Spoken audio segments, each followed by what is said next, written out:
Hi all, ಇದು Monday vlog. Monday ನಾವು ಊರಿಂದ ರಿಟರ್ನ್ ಹೊರಡೋಕ್ಕೆ ರೆಡಿ ಆದ್ವಿ. ಟಿಫನ್ ಮಾಡಿಕೊಂಡು ಬಟ್ಟೆ ಬ್ಯಾಗೆಲ್ಲ ಪ್ಯಾಕ್ ಮಾಡ್ಕೊಂಡ್ವಿ. ನಾವು ಹೊರಡೋ ಅಷ್ಟರಲ್ಲಿ ಮಧ್ಯಾಹ್ನ ಆಗಿತ್ತು. ಸೊ ಹಾಗೇ ಊಟ ಮಾಡಿಕೊಂಡು ನಾವು ಹೊರಟ್ವಿ. ಸ್ವಲ್ಪ ಮಳೆನೂ ಇತ್ತು. ನಾವು ಶಿವಮೊಗ್ಗ ಬರೋವರೆಗೂ ಮಳೆ ಇತ್ತು. ಶಿವಮೊಗ್ಗ ಬಂದಮೇಲೆ ಬಿಸಿಲಿತ್ತು. ಸೊ ಅಲ್ಲೇ ಸ್ಟಾಪ್ ಮಾಡಿ ಕಾಫಿ ಕುಡಿದು ಮತ್ತೆ ಅಲ್ಲಿಂದ ಹೊರಟ್ವಿ. ಅಲ್ಲಿಂದ ಹೊರಟುವಾಗ ನಮಗೆ ಅಷ್ಟೇನು ಕಷ್ಟ ಅಂತ ಅನ್ನಿಸ್ಲಿಲ್ಲ, ಆರಾಮಾಗೆ ಬಂದ್ವಿ. ನಾವು ತುಮಕೂರು ರೀಚ್ ಆಗೋ ಅಷ್ಟರಲ್ಲಿ ನೈಟ್ ಆಗಿತ್ತು. ಸೊ ಅಲ್ಲೇ ಊಟ ಮಾಡ್ಕೊಂಡ್ವಿ. ಅಲ್ಲೇ ಸ್ಟಾಪ್ ಮಾಡಿ ಬಿರಿಯಾನಿ ಮತ್ತು ಕಬಾಬ್ನ ತಿನ್ಕೊಂಡು ಮತ್ತೆ ನಾವು ಅಲ್ಲಿಂದ ಹೊರಟು ಡೈರೆಕ್ಟ್ ಮನೆಗೆ ಬಂದ್ವಿ.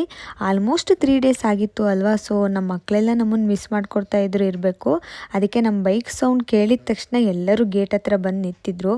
Brandy, Danny, ರಾವಣ್ಣು. ಬ್ರ್ಯಾಂಡಿ ಅಂತೂ ಗೇಟಿಂದ ಆಚೆ ಬರೋಕ್ಕೆ ನೋಡ್ತಾ ಇದ್ಲು. ನಮ್ಮವ ಮಲಗಿದ್ರು. ಸೊ ಅದಕ್ಕೆ ಲೈಟೆಲ್ಲ ಆಫ್ ಆಗಿತ್ತು. ಸೊ ಅದಕ್ಕೆ ಇವ್ರದ್ದು ವೀಡಿಯೋಗಳು ಅಷ್ಟೆಲ್ಲ ನೀಟಾಗಿ ಬಂದಿಲ್ಲ.